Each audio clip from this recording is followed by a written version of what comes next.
Bom dia, alunos. Eu sou a professora Simone e a aula de hoje é sobre fermentação. Então, na aula anterior, nós vimos sobre glicólise e finalizamos com o saldo da glicólise sendo piruvato e NADH, além dos dois ATPs.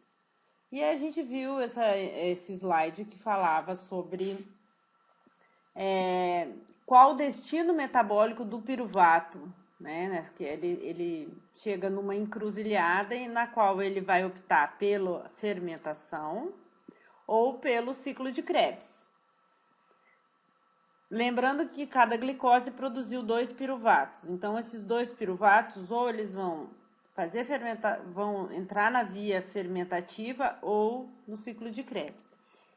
O que vai guiar isso aí? Vai ser a disponibilidade de oxigênio na célula. Então, em condições de ausência de oxigênio, o piruvato vai optar pela fermentação, certo?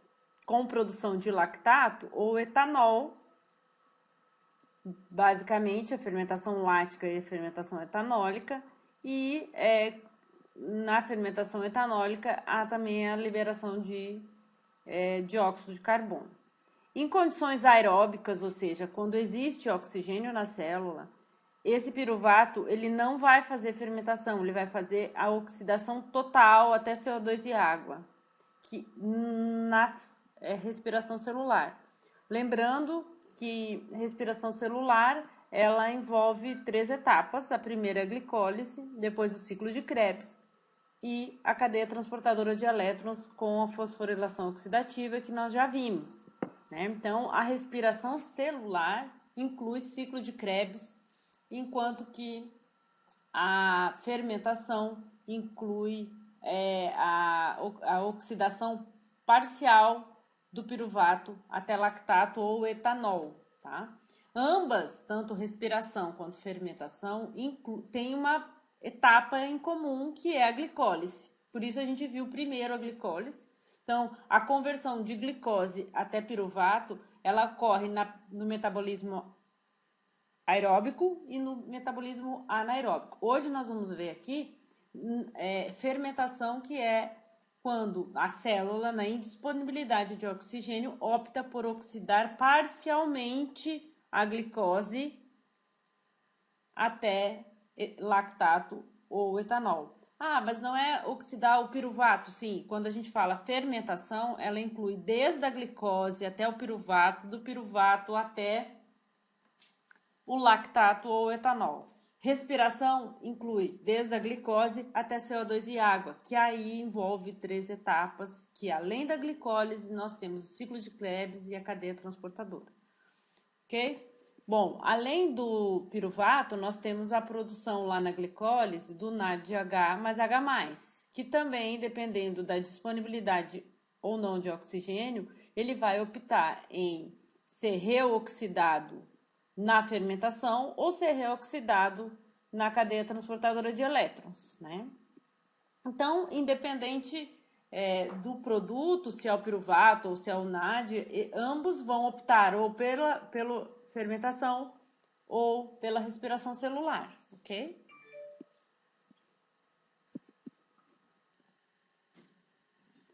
Então, o processo de fermentação, ele ocorre, como eu já falei, na ausência de oxigênio, tá?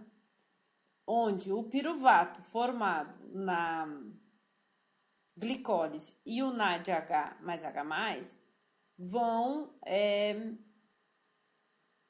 participar dessa via que tenha ou a formação do lactato ou do etanol, com consumo de hidrogênio, então uma via redutiva, que precisa captar hidrogênios, então não é uma via oxidativa, é uma via redutiva. Somente a conversão do piruvato para o lactato, que é uma reação de redução, ok? E esses elétrons que são transportados, carreados pelo NADH mais H+, eles vão ser transferidos para o piruvato para formar o lactato ou o etanol. E assim restaura-se os níveis de NAD+ na célula para eles retornarem lá na glicólise e continuar recebendo os elétrons da oxidação da glicose até piruvato.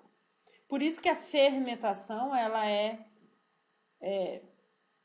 são duas vias acopladas, a via glicolítica, glicólise, mais a conversão do piruvato a lactato ou etanol. Então, fermentação chama-se essas duas etapas, tá?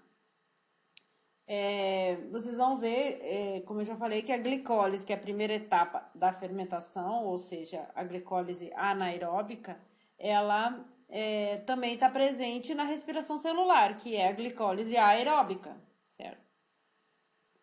Mas quando eu digo fermentação, não é só a conversão de piruvato a lactato, ela é a conversão de glicose em lactato ou etanol, certo? Nós vamos ver agora aqui a segunda etapa da fermentação da glicólise anaeróbica, que é a fermentação, que é a conversão do piruvato a lactato ou etanol, certo? Bom, a fermentação, então, ela é dita uma via de oxidação parcial da glicose. Parcial por quê? Porque a glicose ela é convertida numa molécula orgânica ainda que contém energia, ou seja, seria ainda capaz de ser oxidada. Ou seja, ainda tem hidrogênios, né? O lactato e o etanol ainda tem hidrogênios, então eles ainda poderiam ser oxidados totalmente, por exemplo, até CO2, né? Onde a glicose, que é C6H12O6, só é oxidada totalmente quando esses 12 hidrogênios dela são retirados e só fica o quê? Só fica carbono e oxigênio, ou seja, só fica CO2. A glicose só é oxidada totalmente na respiração celular. Então, aqui havia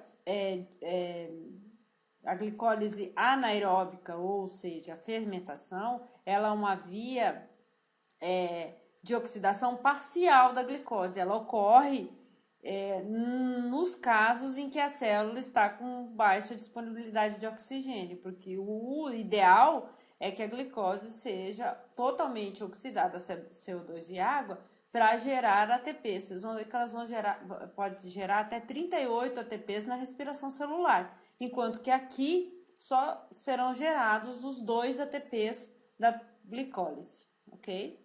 A conversão de piruvato a lactato ou etanol não vai gerar nenhum ATP. Vai simplesmente restaurar os níveis de NAD+ na célula, ou seja, vai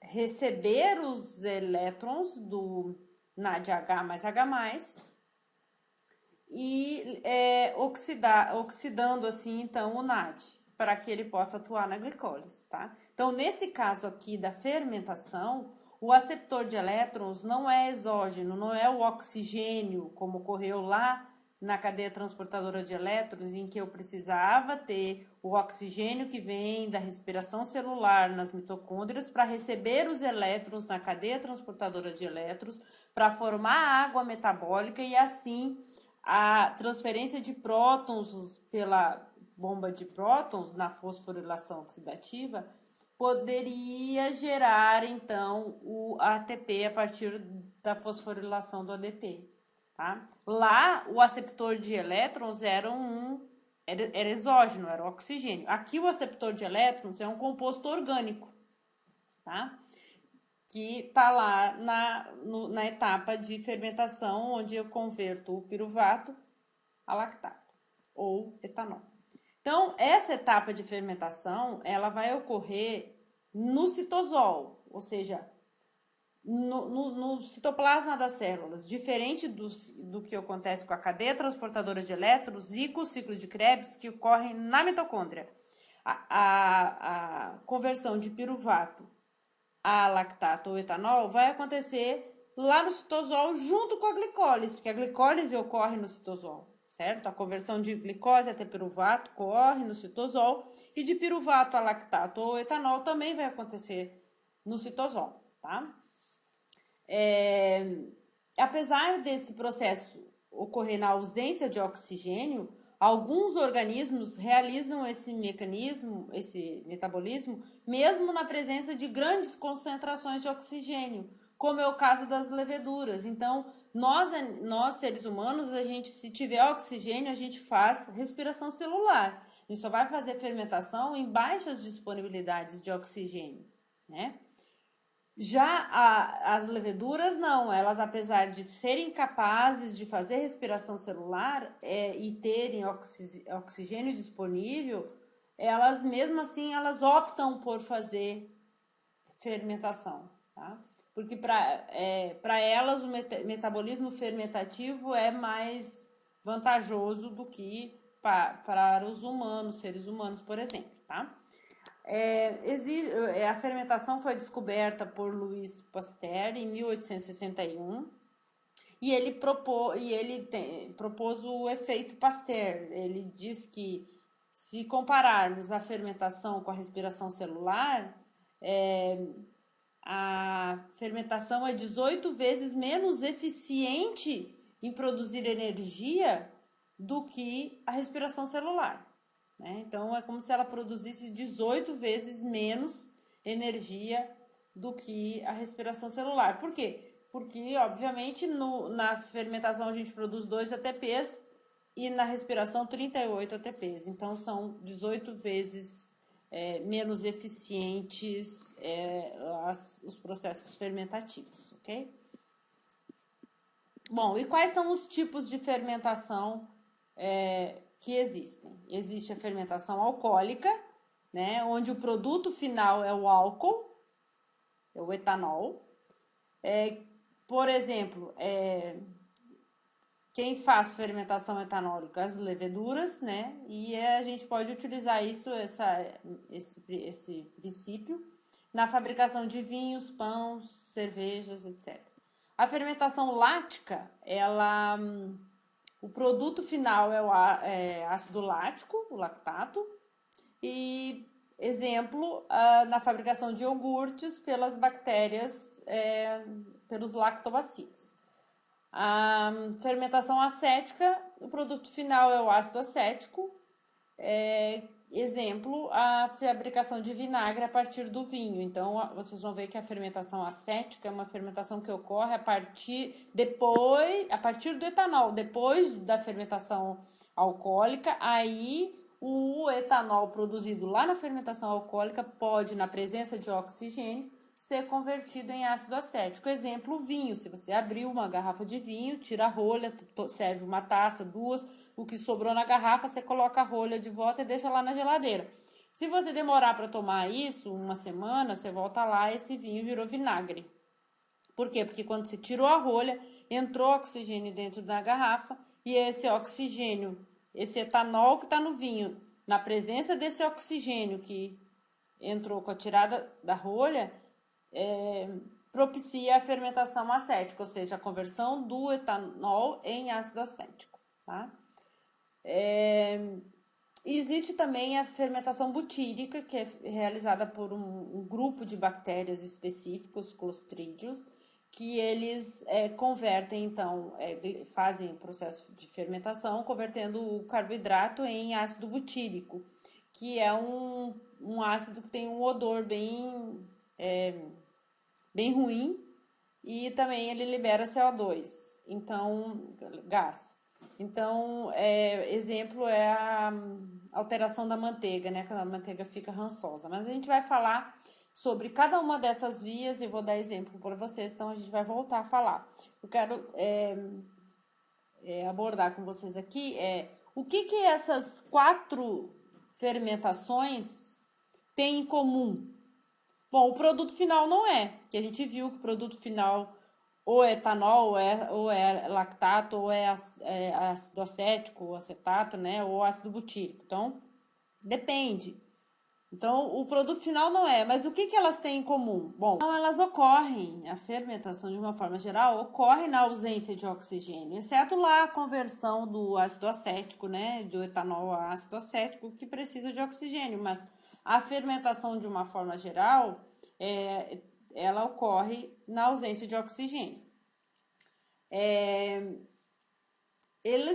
A fermentação oxida a glicose parcialmente. Então, como eu falei para vocês, não é uma via de oxidação total do carboidrato, e sim parcial. Por quê? Porque o produto final, qualquer um desses aqui, que seja, são moléculas que não são, que ainda existem na sua estrutura hidrogênios. Então, se existe hidrogênios, não são moléculas totalmente oxidadas, né?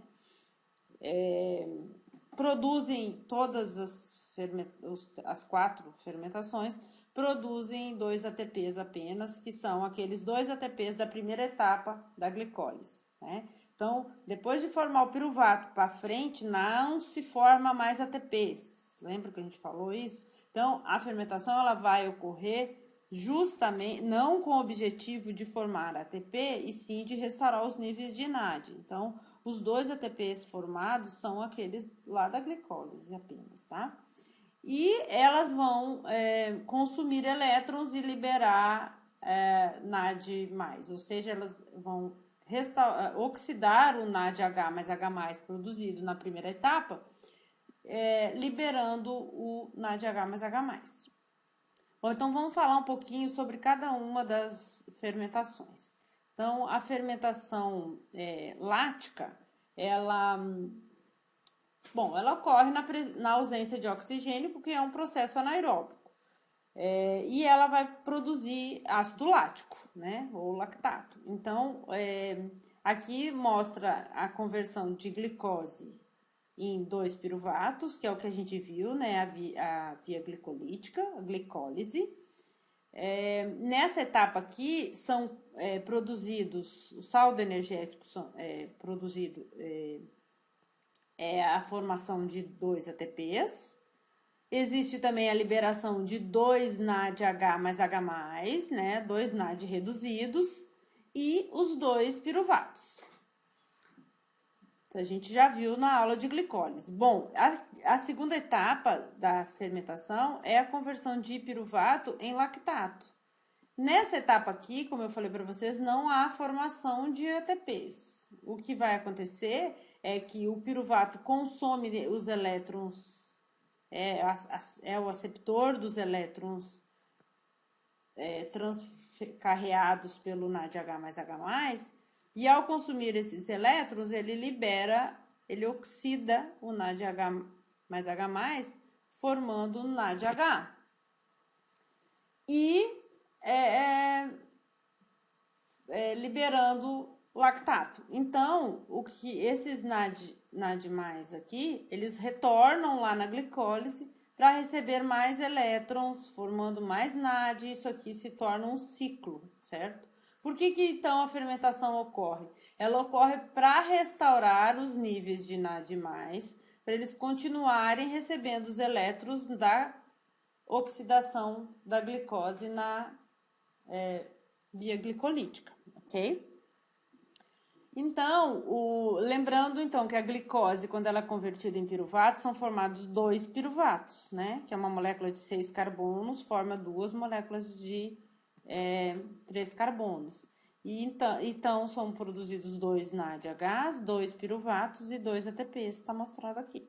Esses 2 piruvatos, os 2 são convertidos a ácido lático com o consumo de hidrogênios desses 2 NADs que foram produzidos aqui. Então, o NADH mais H+ é oxidado a NAD+, com formação de lactato. Olha aqui o lactato. A fórmula dele é C3H5O3. Então, quando eu digo que a glicose é oxidada parcialmente na fermentação, é porque aqueles 12 hidrogênios foram consumidos aqui, a formação de NADH, por exemplo, e a molécula ainda permanece com 5 hidrogênios, então ela ainda tem energia suficiente aqui para ainda ser degradada. Só que isso não vai acontecer porque não tem oxigênio na célula para que essas moléculas, né, a glicose consiga ser oxidada totalmente até CO2. Então, a fermentação é um processo de oxidação parcial da glicose, certo? Quando que a fermentação ocorre, por exemplo, em nós seres humanos? Ela vai ocorrer, por exemplo, durante um exercício físico intenso, onde o músculo precisa de energia para contração muscular e a disponibilidade de oxigênio está reduzida devido à respiração celular ficar... A primeira etapa do exercício você faz metabolismo aeróbico, que as células têm seus estoques de oxigênio, por exemplo, lá na mioglobina. A mioglobina é uma proteína parecida com a hemoglobina nas hemácias, mas no músculo, em que armazena oxigênio para contração muscular. Então, o início do exercício está tudo bem, vai consumindo aquele oxigênio que está ali, o oxigênio que você está conseguindo respirar, que seu pulmão está ok ali. Só que você começa a correr, por exemplo, depois de 2 quilômetros, você já fica, né, com a respiração mais difícil devido ao condicionamento físico. O número de mitocôndria, o número de cristas das mitocôndrias com a cadeia transportadora de elétrons, como a gente falou na outra aula, isso já vai sendo consumido e vai começar a ficar difícil de você levar oxigênio para as células. Então, num segundo momento de exercício físico intenso e prolongado, o seu músculo vai começar a fazer fermentação, certo? Vai começar a fazer fermentação porque ele não tem mais oxigênio, ou não tem mais, não tem zero. A saturação de oxigênio da célula está muito baixa, aí ele fala, opa, está diminuindo a quantidade de oxigênio, começa a fazer fermentação. Então, a disponibilidade de oxigênio diminui e a célula começa a fazer fermentação, então, certo? E obviamente que quando a glicose é fermentada no músculo, o número de ATPs produzidos aqui vai ser muito menor do que se fosse ciclo de Krebs, respiração celular. Vão ser apenas 2 ATPs, só que mesmo assim é energia, certo? É menos eficiente? Mas é energia. E a energia vem dessa etapa aqui. Se eu não tivesse essa segunda etapa, esse NAD+, ia sendo produzido, à medida que eu produzo ATP para a célula, eu produzo também NADH mais H+. E aí, todo o meu estoque de NAD+, seria consumido aqui, teria um momento em que eu não teria mais NAD+, para receber os elétrons, e aí, obviamente, eu não formo ATP. Porque a glicólise ia parar por falta do seu aceptor de elétrons, né? Então, aí existe o acoplamento dessa reação aqui, que é a conversão do piruvato a lactato, que vai nada mais, nada menos do que restaurar os níveis de NAD+ na célula. Então, esse lactato produzido aqui, no músculo, vocês vão ver mais para o final dessa aula, em que ele tem alguns efeitos no organismo, né? Ele é um ácido, obviamente, então ele vai causar em determinado momento uma fadiga muscular, dor, ali pelo acúmulo de lactato no músculo, podendo causar até cãibra, né, que é devido à diferença lá de pH do músculo causado pelo acúmulo intracelular de lactato, de um ácido, diminui muito o pH, e aí você começa a ter cãibras, que é a contração involuntária do músculo, né? Então, obviamente que vai ter um momento em que a fermentação também vai parar no organismo, por causa do que o lactato produzido ali, ele tem um efeito no organismo, né?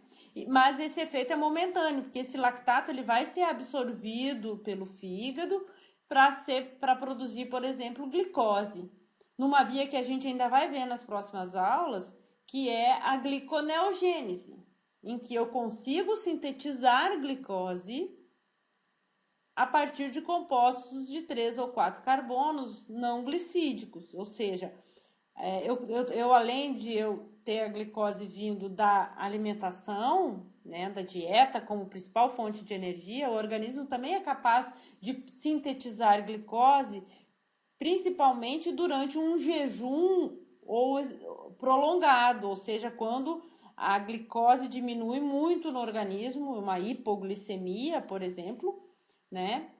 Ou aqui um exercício físico intenso, onde eu consumi toda a minha glicose e minha reserva, e aí eu preciso sintetizar a glicose. Aí o lactato produzido aqui, ele retorna ao fígado e pode ser transformado em glicose, porque essa biossíntese de glicose, ela só acontece no fígado. Então, a gliconeogênese que a gente vai ver nas próximas aulas, depois do ciclo de Krebs, é uma via redutiva na qual eu consigo sintetizar a glicose a partir de compostos secundários do metabolismo, entre eles o lactato, mas isso só acontece no fígado, ok? Bom, então a fermentação láctica, ela é nada mais, nada menos que a conversão de glicose em lactato, né?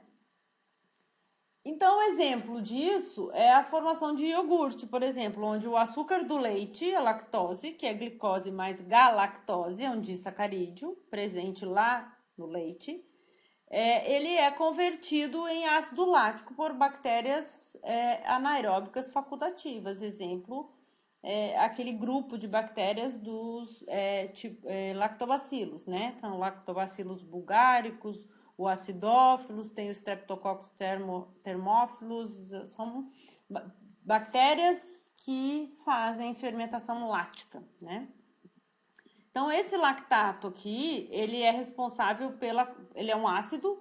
Então, o que o ácido, lembra que quando a gente falou de bioquímica de proteínas, as proteínas, elas podem ser desnaturadas na presença de calor, de extremos de pH, né, ou base ou ácido. Então, nesse caso aqui, o ácido lático produzido pela fermentação vai fazer com que as proteínas do leite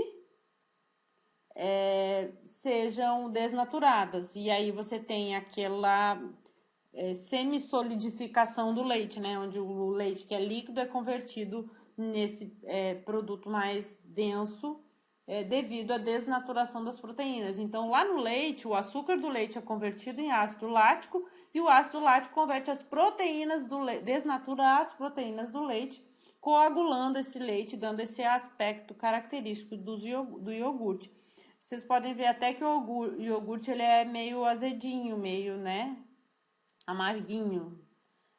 A indústria coloca ali fruta, coloca açúcar, coloca N outros aditivos para dar mais sabor, mas ele é um iogurte natural, ele é azedinho. Por quê? Por causa do ácido acético, tá? Que foi formado a partir do açúcar do leite. Então, a glicose e a galactose, que são os sacarídeos presentes no leite, são convertidos em ácido, por isso que ele fica esse saborzinho mais... Da mesma forma que a produção de iogurte, a produção de queijos, né? O queijo e o iogurte são subprodutos, então, do processo de fermentação láctica. E outro tipo de fermentação é a fermentação alcoólica. Então, enquanto aqui a fermentação lática é feita pelas bactérias do tipo lactobacilos, a fermentação alcoólica ela é realizada principalmente pelas leveduras, exemplo, Saccharomyces, que são o que a gente chama de fermento biológico, né? Da mesma forma, converte glicose em piruvato. Então, primeiro, né, essa primeira etapa é a glicólise, como a gente já viu, onde há a liberação de 2 moléculas de ATP, 2 NADH mais H+, e 2 piruvatos. Posteriormente, ao invés do piruvato ser convertido em lactato, ele vai ser convertido em etanol, em 2 etapas. A primeira etapa ocorre a descarboxilação do piruvato, então sai gás aqui, dióxido de carbono, formando acetaldeído. O acetaldeído vai consumir os elétrons dos NADs reduzidos lá na primeira etapa e oxidar eles, liberando o NAD+, e nessa etapa ele forma o etanol, o álcool, tá? Então é o que está mostrando aqui, lembrando, obviamente, que uma glicose produz dois piruvatos e cada um desses piruvatos vai formar o etanol. Olha aqui o etanol também, a fórmula dele é C2H5OH. OH porque é um álcool, né? Hidroxila aqui. Então, ele tem 5 hidrogênios. Então, de novo, eu estou mostrando para vocês que a fermentação é uma oxidação parcial da glicose, quer seja a fermentação lática ou a fermentação etanólica, ok? A fermentação alcoólica, ela é realizada, então, como eu falei, por fungos do tipo leveduras, né? Principalmente os Saccharomyces cerevisiae e esse Carlsbergensis. São organismos anaeróbicos facultativos. Lembra que eu mostrei para vocês? Anaeróbicos facultativos é aqueles que eles podem fazer respiração celular ou fermentação, né? Ele é facultativo, ele pode fazer qualquer uma das vias, aeróbicas ou anaeróbicas. Obviamente que as leveduras, elas optam preferencialmente por fazer fermentação ao invés da respiração celular, mas elas conseguem também reproduzir, obter energia na presença de oxigênio também, tá? Elas são chamadas, então, dos fermentos biológicos, por quê? Porque é um organismo vivo. É a levedura que vai converter os carboidratos em etanol, né? Os carboidratos, principalmente presentes no amido ou na frutose das frutas, né? Onde eu posso converter a frutose da uva em vinho, eu posso converter o amido em amido dos vegetais, por exemplo, da batata, ou eu converto em glicose e a glicose em etanol. Como acontece, por exemplo, com a farinha para a produção de pães, né? Eu posso usar a cevada, né?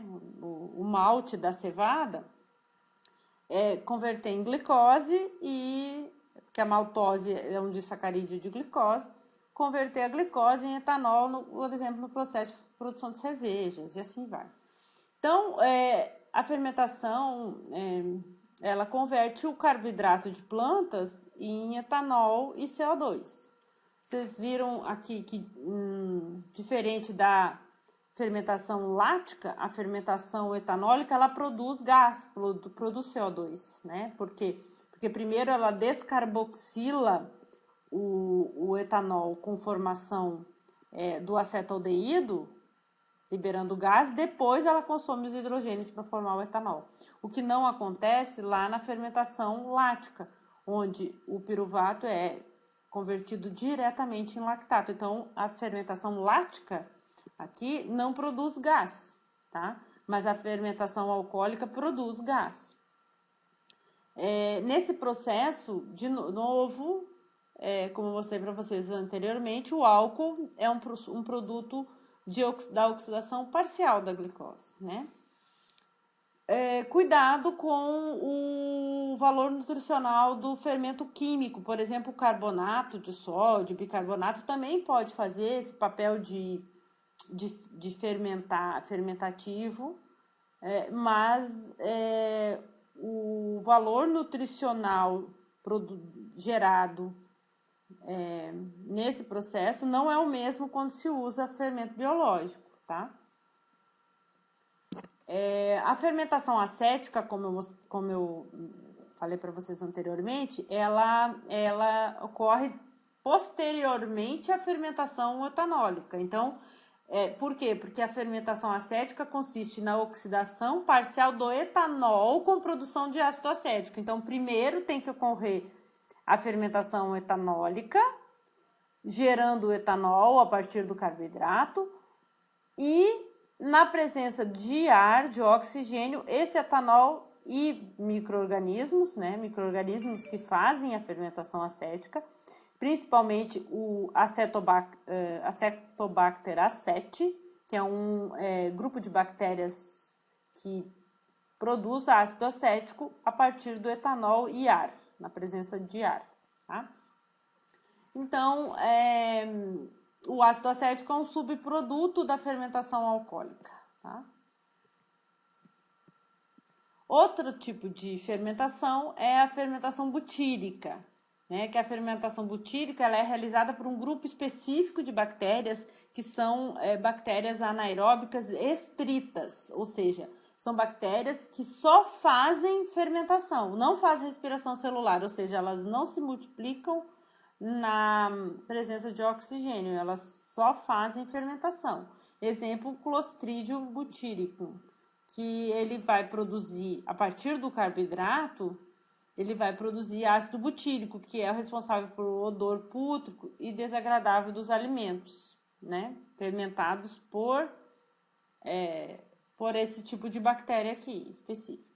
E produz gás também. Então, esse processo de fermentação butírica é muito visto na deteriorização de produtos enlatados e embalados. Por quê? Porque esse mecanismo diminui, ou seja, inviabiliza a oxigenação, né? Então você cria um ambiente de anaerobiose ali, e aí essa bactéria, se tiver presente, ela converte os carboidratos desses alimentos em ácido butírico. Então você pode ver a deteriorização e como produz gás também, você vê as caixinhas inchadas, as latinhas inchadas lá dentro, né? Então, se no supermercado tivesse esses produtos embalados ou enlatados que estão com, que você tá vendo que tá com gás dentro, a hora que você abrir isso, o cheiro lá dentro tá... Por quê? Porque é um produto gerado pela fermentação butírica, tá?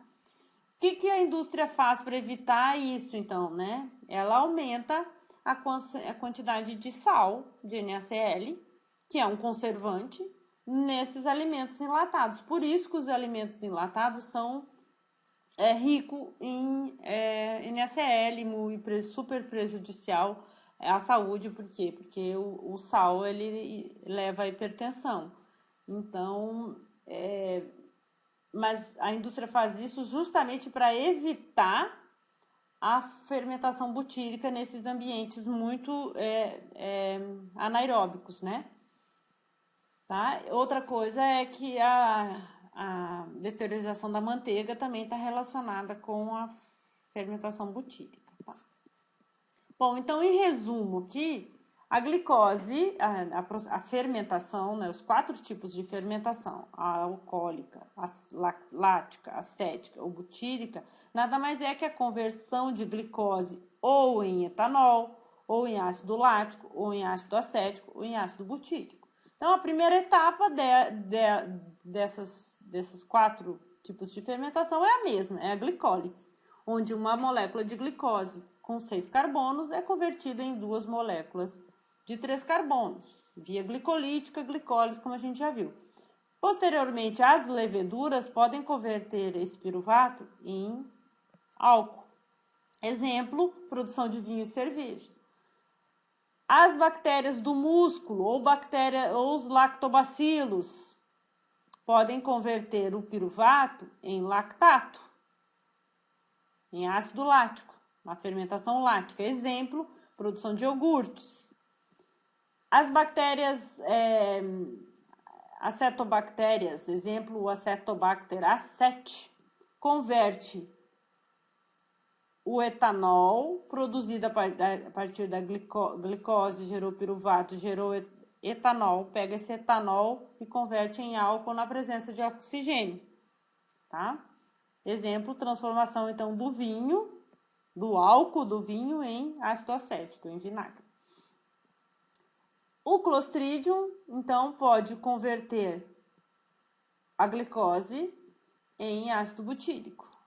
Exemplo, alteração da manteiga, né? Então, exemplos de produtos fermentados. Sempre eu tenho que ter uma fonte de carboidrato, né? Então, aqui o agave azul pode ser fermentado para produzir tequila, por exemplo, tá? A batata ou uva e uva, ou batata só, ou só uva, ou batata e uva, pode produzir vodka. A Ciroc é uma vodka muito famosa, por quê? Porque ao invés de ela usar amido aqui, ela usa uma uva especial francesa, então ela é uma vodka produzida a partir do carboidrato da uva. Existem vodkas mais baratas produzidas a partir da batata, por exemplo, ou outras produzidas pela junção das duas. Eu posso usar também o arroz como fonte de carboidrato para produzir saquê. Tá? O leite, né, a lactose, o açúcar do leite, pode ser utilizado no processo fermentativo para produzir iogurte, por exemplo. Nós vimos também que o açúcar da cana pode ser utilizado para a produção de cachaça, né? Nós vimos também que, além do açúcar da cana produzindo cachaça, o bagaço da cana, que é a celulose da parede celular desses vegetais, pode produzir etanol na indústria do bioetanol, né? Então, onde tiver carboidrato, quer seja aqui basicamente a frutose, que é a frutose e a glicose da sacarose, que é o açúcar da cana, que é convertido na cachaça. Mas a parede celular, a celulose desse vegetal também é muito utilizada lá na produção do bioetanol. E lembra que eu falei para vocês lá na bioquímica de carboidratos que o maior problema era a questão da digestão da celulose para produzir o carboidrato, para depois liberar a glicose, que essa glicose é facilmente convertida em etanol por uma levedura naqueles indústrias de fermentação. Mas o mais difícil é que eu não estou utilizando um disacarídeo aqui, né, a sacarose. Eu estou usando a celulose, que é um carboidrato, um polissacarídeo estrutural. Ele não foi feito para ser digerido como a sacarose foi. Então, esse processo é fácil, caseiro até. Mas a produção de álcool, bioetanol, a partir do bagaço da cana, ou seja, da celulose, é um pouco mais complicado. Requer aqueles complexos enzimáticos de celulases altamente potentes, que aí são extraídos, por exemplo, de fungos, né, de macrofungos, orelha de pau ou cogumelo, que tem a capacidade de digerir a celulose dos vegetais, são fungos degradadores da madeira, então eles têm essa capacidade, então o seu complexo enzimático é muito mais potente. E aí lá eu vou converter o bagaço da cana em etanol. Aqui eu estou convertendo o açúcar da cana, que é a sacarose, nada mais do que a glicose e a frutose, em etanol no processo simples e fácil e rápido de fermentativo, né? Bom, o rum também é um fermentado produzido a partir da cana-de-açúcar ou banana ou abacaxi. Tá? A cerveja, aí vocês já devem saber, é produzido a partir do malte, que é o carboidrato da cevada, né? Desse vegetal aqui. Que aí você extrai o malte nada mais do que a maltose, que é glicose mais glicose. Então, o carboidrato é convertido em etanol na presença de leveduras. Então, em alguns exemplos aqui eu utilizei fermentação lática, como lá no iogurte, outros fermentação alcoólica, né? Para gerar produção de energia, de bebidas ou alimentos. Então, em resumo, tanto a glicose, a fermentação etanólica, quanto a lática, ela é a conversão da glicose em piruvato, primeira etapa. Então, a primeira etapa é a glicólise. Depois vem a etapa alcoólica, que é a conversão, a descarboxilação do piruvato, ou seja, a liberação de gás aqui, formando acetaldeído, e depois o acetaldeído, sim, vai restaurar os níveis de NAD+, formando etanol. Aqui vocês viram que a liberação de CO2. Então, lá quando na produção de pães, por exemplo, na fermentação alcoólica, eu utilizo o amido, a farinha, e o fermento biológico, que é uma levedura, que vai converter então a glicose em etanol. E nesse processo ela vai liberar CO2, que faz com que a massa do pão cresça, né? Aí alguns alunos me perguntam, professora, então o pão tem álcool? Não tem, porque quando a gente coloca no forno, o álcool volatiliza e não fica no pão, mas ele é um produto da fermentação alcoólica, certo? Então eu converto o amido em etanol e CO2. Então o CO2 é aqui porque a fermentação alcoólica libera CO2, diferente da fermentação lática, que não, o piruvato é convertido diretamente em lactato, tá?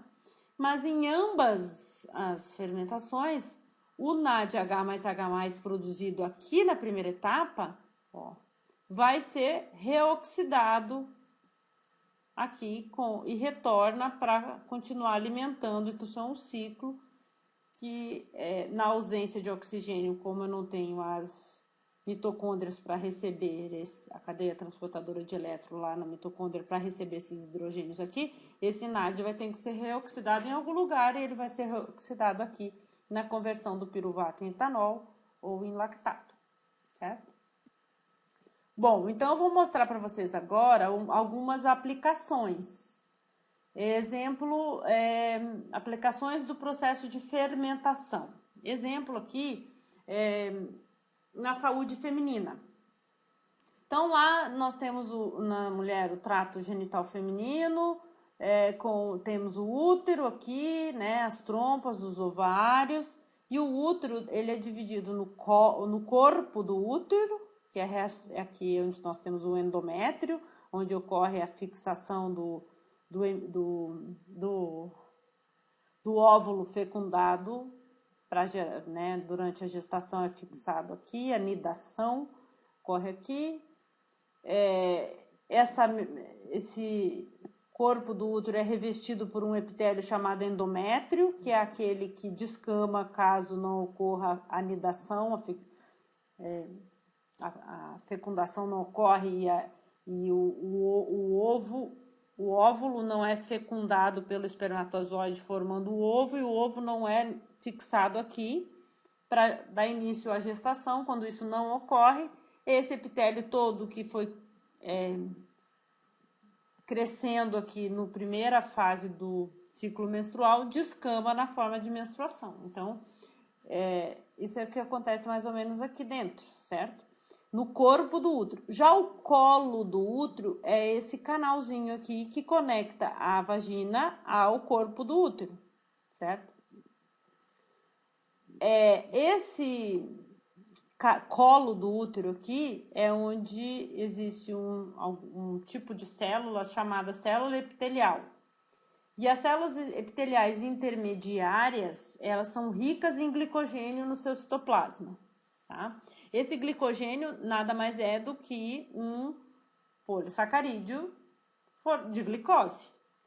E que no citoplasma dessas células intermediárias, eles são a reserva, só nesse caso, eles servem como reserva energética para os lactobacilos. Os lactobacilos são bactérias que vivem na nossa flora vaginal e no colo do útero aqui, que protegem essa região contra infecções, porque isso aqui é um canal com meio externo, né? Porque o canal vaginal, ele é aberto e você tem um contato com o meio exterior aqui. Então, esses lactobacilos são bactérias gram-positivas, bacilos gram-positivos, que consomem o glicogênio das células do colo do útero aqui, das células intermediárias, e produzem ácido lático. Então, eles fazem nessa região aqui fermentação lática,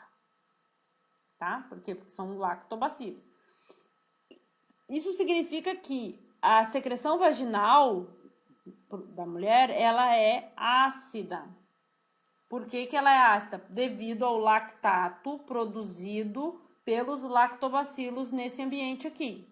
Então, o pH vaginal, ele é ácido, ou seja, ele é em torno de 2,5, 3, tá? Em contrapartida, o pH do sêmen do masculino, ele é alcalino, né?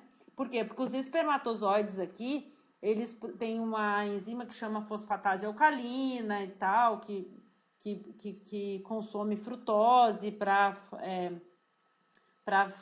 alcalinizar o pH do sêmen. Então, o pH do sêmen é alcalino e o pH vaginal é ácido. Então, após a relação sexual sem o preservativo, o sêmen entra em contato nessa região aqui, onde você teria a secreção vaginal acidificando esse ambiente e esse pH ácido evita a proliferação de bactérias, certo? Bactérias que já existem aqui e que são microbiota normal, tá? Por exemplo, a Gardnerella, uma bactéria anaeróbica presente aqui, mas que sua proliferação ela é controlada pela acidificação do pH feita pelos lactobacilos, que convertem o glicogênio em lactato aqui, fazem a fermentação local. O que acontece após a relação sexual é que tem que fazer a higiene do local, certo? Por quê? Porque se você deixar o sêmen nessa região, você alcalina, porque o sêmen é alcalino, pH 9, enquanto que aqui é pH 2. Então, o que acontece se você colocar pH 9 num ambiente ácido? Você vai aumentar o pH para um 7. Porque a soma de 2 mais 9 dividido por 2 dá o pH. Você alcaliniza o ambiente vaginal com a devida presença do sêmen. Então, depois do sexo, tem que fazer a higiene. Só que a higiene, por que tem que fazer a higiene? Porque se você alcaliniza isso aqui, propicia que aquelas bactérias que já estão lá proliferem. E aí o que acontece é que, se você não fizer a higiene certinho, depois do sexo, dá um cheirinho de peixe na região. Por quê? Porque é o cheiro característico da Gardnerella. Não foi o menino que transmitiu a Gardnerella para a menina. Não é uma doença sexualmente transmissível, igual HIV, outras, né? Não é isso. Igual o papilomavírus, não é isso. É simplesmente a Gardnerella é uma flora normal que é controlada pelo pH alcalino do ácido gerado pelo ácido lático produzido pelos lactobacilos. Então, só que quando você alcaliniza essa região, você propicia que aquela bactéria que estava lá quietinha se prolifere, e ela prolifera. E aí essa proliferação da Gardnerella vaginalis chama vaginose bacteriana e tem um odor característico de peixe, tá? Então, isso é um processo que ocorre se você não fizer a higiene imediata após o sexo para retornar com o pH vaginal aqui. Aí fala assim, não, professora, mas eu lavo depois, pego o sabonete lá no banho e lavo. Não utilizem sabonete comum para as meninas, para lavar a região vaginal. Nem depois do sexo, nem diariamente. Por quê? Porque a gente até teria uma aula sobre saponificação, mas vocês já devem saber que a saponificação nada mais é do que você converter um lipídio num sabão. Na presença do quê? De uma base forte, né? Os anial H, por exemplo. Então, se eu estou dizendo para vocês que eu pego lipídios saponificáveis, né? Tem que ser ésteres. Lembra da aula de bioquímica de lipídio? Todos os lipídios que são ésteres podem ser saponificáveis. Então, por exemplo, colesterol não pode, né? Mas os triacilgliceróis, que são os ácidos graxos, né? Eles podem ser convertidos em um sabão, na presença de uma base forte. Isso eu quero dizer para vocês que o sabonete comum que você compra, ele é alcalino. Então, você vai lavar a sua região vaginal aqui, as meninas, com sabonete comum, você vai alcalinizar isso aqui, aí você fala assim, eu tenho sempre infecção vaginal, urinária, de repetição, tô sempre com problema, fungos proliferam, vaginose bacteriana, corrimento, porque, não sei, a minha imunidade. Não, se você estiver lavando a região vaginal com sabonete comum, você está alcalinizando todo dia. O teu lactobacilo produz ácido lático para acidificar a tua região vaginal e você vai lá e destrói o serviço que ele fez. Ah, não, professora, mas eu utilizo o sabonete Johnson. Eu não uso sabonete comum. O sabonete Johnson, o pH dele, olha lá no rótulo, é 7. É pH neutro. Ah, então, professora, eu uso pH neutro, não uso pH alcalino, mas o pH neutro é 7. Qual é o pH vaginal que eu falei? 2,5 e 3. Se você pegar uma solução de pH 2,5 e 3 e botar em contato com uma solução de pH 7, o que vai acontecer? Vai aumentar o pH? Se aumentou o pH, desequilibrou a flora aqui, vem a Gardnerella e propicia. Então, sabonete Johnson também não serve. Tem que ser sabonetes específicos. Sabonetes íntimos específicos para a região vaginal. Por que isso? Porque se você olhar no rótulo desses sabonetes aqui, o que ele vai ter lá na sua composição? Primeira coisa, ele vai ter tampão pH 2,5 e 3. Qual a função do tampão? Regular o pH, lembra? Você tem toda a questão de ionização, doa ou recebe prótons para manter o pH constante. Além disso, existem lactobacilos aqui. Lactobacilos que vão ajudar a reequilibrar o pH para 7. Então, aqui, lá no sabonete, diz assim, equilíbrio do pH vaginal.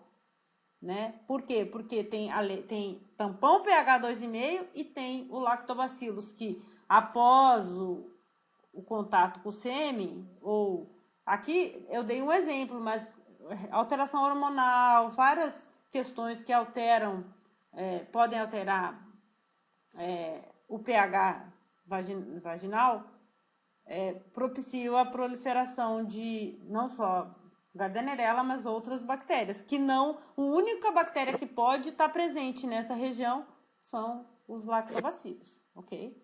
Então, para manter o pH vaginal ácido, eu tenho que lavar com sabonetes específicos, ok? Isso é uma aplicação da fermentação, por quê? Porque a gente entendeu que esse pH vaginal ao ácido vem da fermentação que o lactobacilo faz a partir do glicogênio das células do colo do útero, formando lactato aqui para esse ácido controlar a proliferação de outros micro-organismos, ok?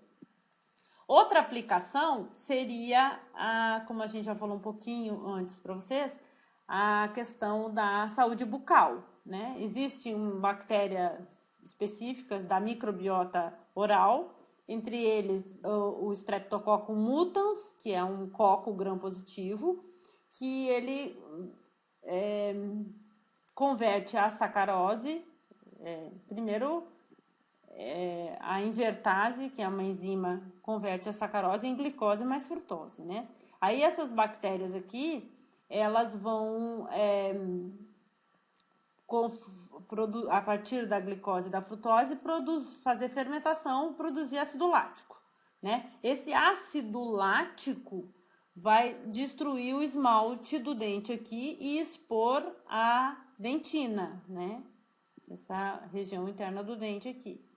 Né? Então, ele desmineraliza, o esmalte nada mais é que íons cálcios e outros íons que dão uma carga positiva aqui para o dente, e que o ácido lático produzido aqui pela fermentação dos açúcares, principalmente a sacarose, pelas bactérias da flora aqui, vão produzir o ácido lático que corrói o esmalte do dente, propiciando que a bactéria entre atinja essa região da dentina e dá início à cárie, né? Mas, além da cárie, esses carboidratos aqui, eles podem ser convertidos em polissacarídeos extracelulares por essas mesmas bactérias aqui. Ou seja, ao invés de eu degradar, eu posso degradar a glicose e formar o lactato. Ele faz isso, mas ele faz também a síntese de um polissacarídeo a partir desses mono aqui. Que polissacarídeos são esses? A partir da glicose, ele forma os glucanos. Derivados da glicose são os glucanos, que ele forma o dextrano, que é um polissacarídeo formado por glicoses ligadas entre si por ligações do tipo alfa 6. Ou o mutano, que são glicoses ligadas entre si por ligações do tipo alfa 3. Então, ambos os polissacarídeos aqui são formados a partir da glicose do açúcar.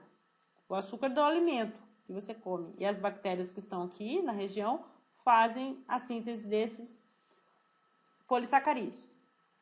O levano é o polissacarídeo formado pela frutose, né? São os frutanos. Frutose ligada entre si por ligações do tipo beta 2,6. Lembra que não é 1 aqui, porque a frutose, o carbono anômero está no 2. Então, se eu ligar duas frutoses, obviamente que a ligação não pode ser alfa ou beta 1, tem que ser 2, né? Bom, e o que eu quero dizer para vocês? Que esses polissacarídeos aqui, ó, formados aqui, são a placa dental formada aqui, tá? Em volta do dente, que vai se acumulando aqui e ela se acumula, como ela é um polissacarídeo, ele é muito resistente. Exemplo, vocês tomam um café de manhã e coloca bastante açúcar lá no café com leite, tomou, aí ficou lá no fundo da xícara aquele monte de sacarose. Aí você deixa lá na pia e vai para a aula, né? Quando você volta na hora do almoço ou de noite, o que aconteceu no fundo da xícara? Aquele açúcar empedrou lá no fundo. E aí, para você tirar, você passa a esponja, não sai, você pega uma faca para raspar aquilo, né? E é difícil de tirar. Aquilo lá é exatamente o que acontece aqui no dente. O açúcar, né? A sacarose é quebrado em glicose mais frutose pela invertase. Essa glicose pelas bactérias que tem lá na pia, na sujeirinha lá. Essas bactérias convertem a glicose em destrano e mutano e a frutose em levano. E esses polissacarídeos petrificam lá no fundo. E é exatamente isso que acontece aqui no seu dente. Essa placa dentária que fica aqui, nada mais é do que essas bactérias que tem na região, bactéria normal da microbiota bucal, convertem o açúcar nesse polissacarídeo aqui. E aí, da mesma forma que você teve que esfregar lá a sua xícara para tirar, você vai ter que também ir lá no dentista para ele fazer a remoção da placa bacteriana ou biofilme dental, a mesma coisa, que nada mais é que esses polissacarídeos aqui, que estão petrificados aqui em volta do seu dente. Aí você tem que fazer como? Dependendo do nível da placa, você consegue, com a escovação e fio dental, retirar. Por isso que você tem que tem que escovar o dente, porque para tirar o açúcar dali, não pode ficar nenhum resquício de açúcar, porque senão as bactérias que estão lá, elas vão converter o açúcar nesses polissacarídeos e em lactato, que destrói aqui e expõe a dentina, tá? Daí você pode formar a placa e a cárie ao mesmo tempo. A cárie vem do ácido que destrói o esmalte e propicia que aquelas bactérias atinjam a dentina e aí vão corroendo o dente até chegar na vascularização aqui, que é o canal, né? Aí por isso aí dói muito, aí a cárie dói. Quanto mais fundo ela vai ficando. Então, se você, voltando aqui, a placa, se você pode tirar ou evitar a sua formação, quando em menor grau, com escovação e fio dental, sempre que comeu, sempre. Não vai fazer igual os americanos, que não entendem por que os brasileiros escovam o dente sempre depois que almoçam. Come qualquer coisinha, corre para a escova. Não sei por que o brasileiro escova tanto o dente. a gente tem essa fama, é uma fama boa, eu entendo como uma fama boa, por quê? Porque se você for estudar aqui, você vê a importância disso, tá? Enxaguante bucal também ajuda, por quê? Porque o enxaguante bucal tem o que lá? Tem o flúor. O que o flúor faz? Nós já vimos na outra aula. O flúor inibe a enolase, lá, via glicolítica, e inibe, então, a degradação do açúcar do dente, então, bloqueia a cárie, tá? E se ele inibe a glicólise, ele inibe a síntese. Lembra que o flúor inibe a enolase bem antes, uma reação antes da formação do ATP? Então, se você bloqueia a degradação da glicose para gerar ATP aqui, pelo flúor, essas bactérias não têm ATP, então elas não vão fazer nem ácido lático e nem produzir os polissacarídeos. Então, o flúor, ele inibe tanto a formação da placa quanto a cárie. O flúor tem no enxaguante bucal, tem na pasta de dente também. Bom, dependendo do nível da placa aqui, do tanto de açúcar que você deixou na sua xícara lá, não adianta isso aqui mais, não. Aí você vai ter que fazer abrasão, igual que eu falei, pega uma faca para raspar o fundo da sua xícara aqui, para tirar, para tentar tirar. Coloca sabão, blá, e esfrega. Abrasão mesmo. E é exatamente isso. Quem já tirou placa aqui no dentista sabe que dói. Pode fazer também o quê? Jato de bicarbonato, que nada mais é do que areia. Você bota areia ali e esfrega. O quê? Para tirar esses polissacarídeos aqui. Ou seja, vocês estão vendo que a bioquímica está em tudo. Processo fermentativo aqui, ó, com a geração de lactato, com a formação da cárie, tá aqui exemplificado na saúde bucal. Bom, aplicação, vamos terminar, né? Aplicação na indústria do bioetanol, a gente já viu quando falou de celulose, falou lá de bioquímica de carboidratos, né? Nada mais do que a celulose dos vegetais digerida em glicose, e a glicose no processo industrializado aqui de fermentação produz o etanol a partir, por exemplo, do bagaço da cana, tá? Que nada mais é do que celulose. Bom, e a fermentação no exercício físico? Então, lembra que eu mostrei para vocês antes o efeito Pasteur, em que Pasteur disse que a fermentação é 18 vezes menos eficiente que a respiração celular? Sim, por quê? Porque a respiração celular produz de 36 a 38 ATPs, enquanto que a fermentação apenas 2, né? Então, obviamente, a glicose lá no músculo é convertida em piruvato e o piruvato em lactato, tá? No processo de fermentação. Ocorre quando? Disse para vocês que ocorre basicamente quando o músculo está em uma atividade física intensa, né? Esse lactato gerado aqui no músculo, ele vai ter efeitos. Que efeitos são esses, né? Ou a fadiga pela dor causada pelo acúmulo do ácido lático ou câimbras, né? Então, entre os efeitos provocados pela fermentação no músculo, está a fadiga muscular causada pela contração gradativa e repetida e intensa, e a dor ela serve então como um alerta, um sinal de alerta indicando o fim da atividade física ali, da contração do músculo, como sinal de que o músculo vai entrar em fadiga, ou seja, não vai mais conseguir fazer a contração. Por quê? Porque está faltando ATP ali, né? Enquanto que a cãibra, são contrações involuntárias do músculo esquelético. O músculo esquelético é um músculo que se liga ao osso, ao esqueleto, né? Tem músculo liso, músculo esquelético.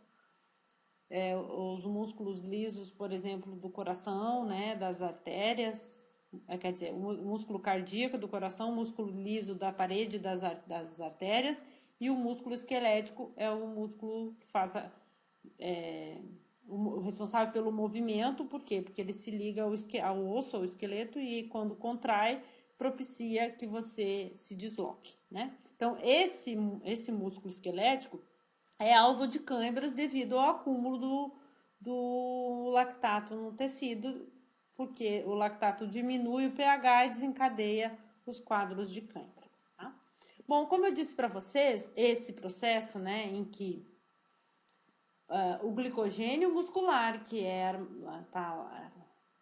um polissacarídeo de glicose armazenado nas células, nas fibras musculares, é convertido em lactato para gerar ATP para o processo de fermentação láctica aqui, para gerar a energia para a contração do músculo em atividade intensa, né? Quando ele já consumiu. Depois a gente vai ver que aqui existe o ATP da fosfocreatina, depois tem o ATP gerado pela respiração celular e depois entra, mas eu vou ter que falar isso mais para frente quando eu já tiver falado de ciclo de Krebs, tá? E a gente retoma como é que acontece o metabolismo energético do músculo em etapas, tá?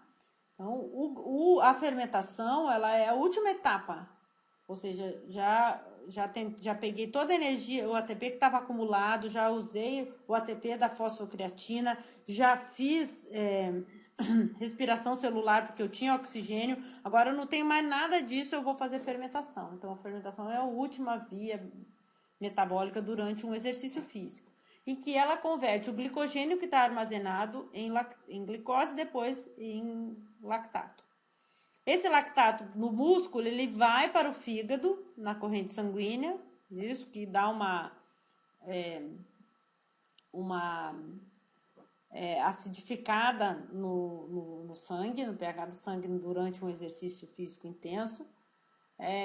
O lactato chega ao fígado e ele pode ser convertido em glicose, como eu falei para vocês, na gliconeogênese, né? Só que é uma via de síntese de glicose, uma via redutiva. Então, ao invés de liberar ATP, aqui é uma via de degradação. O glicogênio é degradado parcialmente, a glicose do glicogênio é degradada parcialmente, oxidação parcial até lactato, mas é oxidação, ou seja, libera ATP. Aqui é uma via de síntese de glicose a partir de lactato, por exemplo. Então, é uma via biosintética, então é uma via redutiva, então é uma via que consome ATP, certo? É anabolismo aqui, ó, tá? Aqui é catabolismo.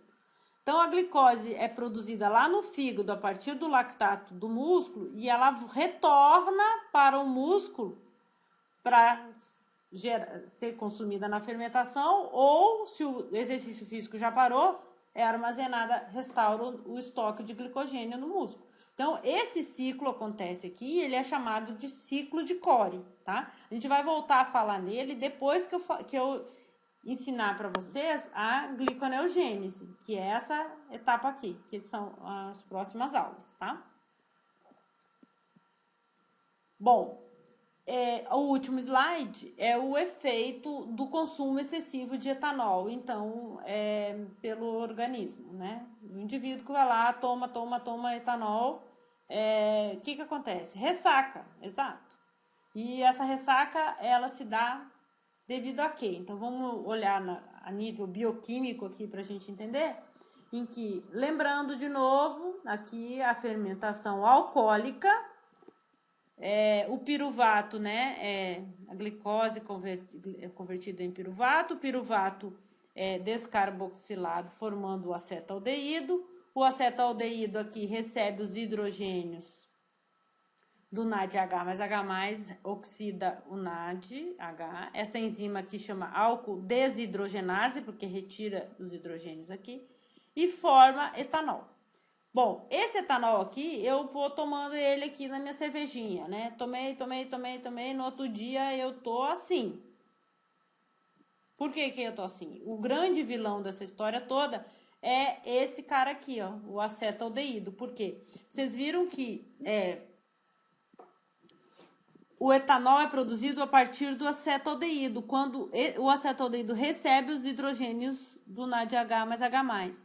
Agora, O etanol no fígado, né? Tudo que a gente toma via oral chega primeiro ao fígado, porque passa absorvido no trato gastrointestinal, chega na circulação porta-hepática e leva ao fígado. Então, o etanol que eu bebi chegou no meu fígado. Aí, o que vai acontecer aqui?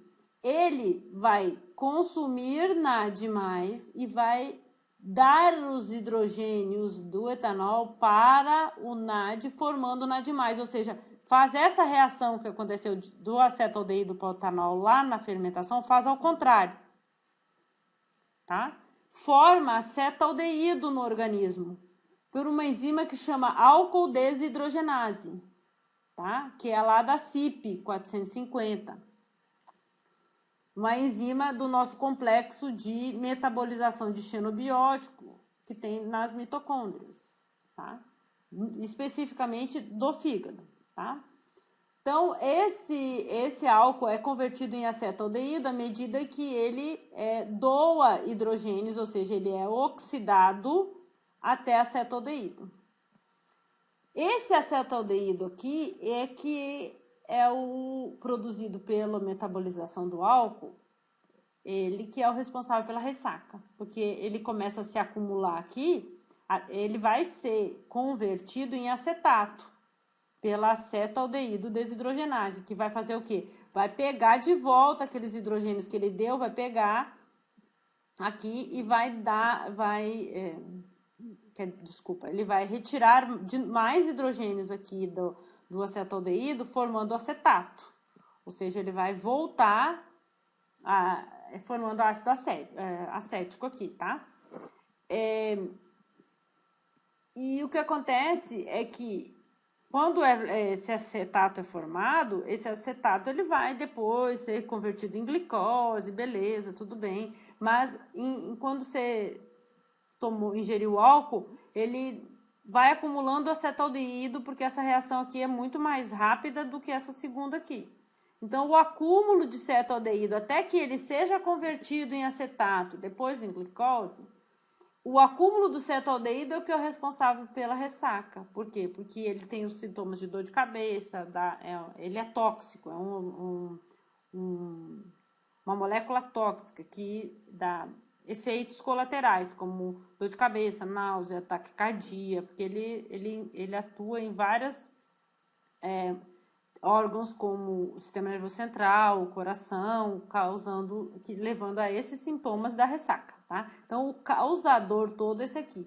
Aí vai passando o dia lá, até o final do dia depois que você bebeu, você começa a melhorar. Por quê? Porque esse acetaldeído vai sendo convertido em acetato em glicose, beleza, tá? Então, o vilão da história toda aqui é o acetaldeído, tá? Que foi produzido pelo metabolismo do álcool aqui lá no fígado. Não sei se vocês já ouviram falar que os orientais, eles não podem beber álcool, porque eles tomam etanol, alguns, né? Eles ficam vermelhos, a bochecha vermelha, eles começam a passar mal, por quê? Porque eles têm polimorfismos principalmente nessa enzima aqui, ó. Então, ele metaboliza muito rápido o etanol a acetaldeído, acumula muito acetaldeído no organismo, e aí o japonesinho, o chinesinho, ele toma o álcool e começa a passar muito mal, muito, muito, muito mal mesmo. Por quê? Porque acumula demais o acetaldeído, porque ele tem polimorfismos diferentes do que o resto da população para essa enzima aqui. Então, ele propicia o acúmulo muito grande de acetaldeído. E aí aumenta a pressão, dá taquicardia, a bochecha fica vermelha, ele começa a passar mal. Então, tomou um gole, já está passando mal, tá? Por causa do polimorfismo dessa enzima aqui. Outra coisa interessante é que os fármacos que são utilizados contra o alcoolismo, né, para combate ao alcoolismo, o principal é o disulfiram, que ele vai fazer o quê? Ele é um fármaco que inibe essa enzima aqui, ó, que converte acetaldeído em acetato. Então, se eu tomar um fármaco que inibe a conversão de acetaldeído em acetato, eu vou acumular acetaldeído no organismo. Daí eu vou ter o mesmo sintoma dos orientais lá que tem uma alteração aqui, produz muito dessa aqui. Agora, se eu não converter esse, né, eu também acumulo isso aqui no organismo. E aí, quando eu tomei o primeiro gole de álcool, eu já começo a passar mal e paro. Então, o tratamento de alcoolismo com o uso de disulfiram é baseado na inibição. Lembra que eu disse que todos os fármacos, a maioria, são inibidores enzimáticos? O disulfiram inibe essa enzima aqui, acumula esse aqui e dá os efeitos de ressaca com o primeiro gole já. Enquanto que a pessoa normal, ela toma o engradado inteiro e fica felizona. No outro dia é que ela vai começar, porque essa reação demora um pouco, até absorver e tal, até isso aqui funcionar, demora.